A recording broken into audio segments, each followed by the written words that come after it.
Hello friend, today we are going to see how we can download Dave C++ in Windows machine.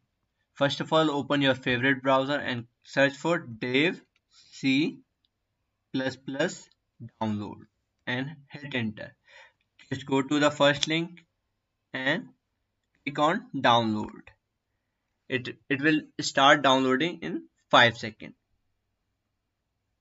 Okay, now it's start downloading.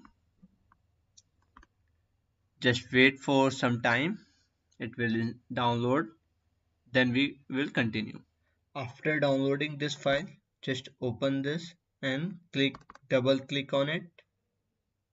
It will start downloading. Just click on yes, and after that it will start downloading.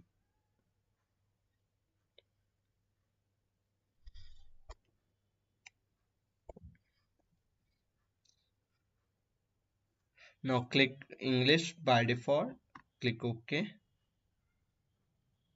and accept the agreement and click on next.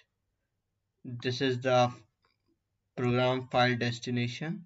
Here your all the program will store. Just click on install.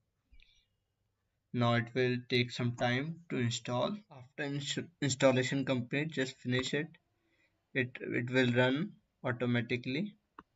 This is our program. Just click on next, next and OK. Now it will appear a welcome page. This is here you can create a file and just open a new project and just code your C++ program. So that's it for today's video. If you like this video, please subscribe my channel, share with your friend, and bye bye.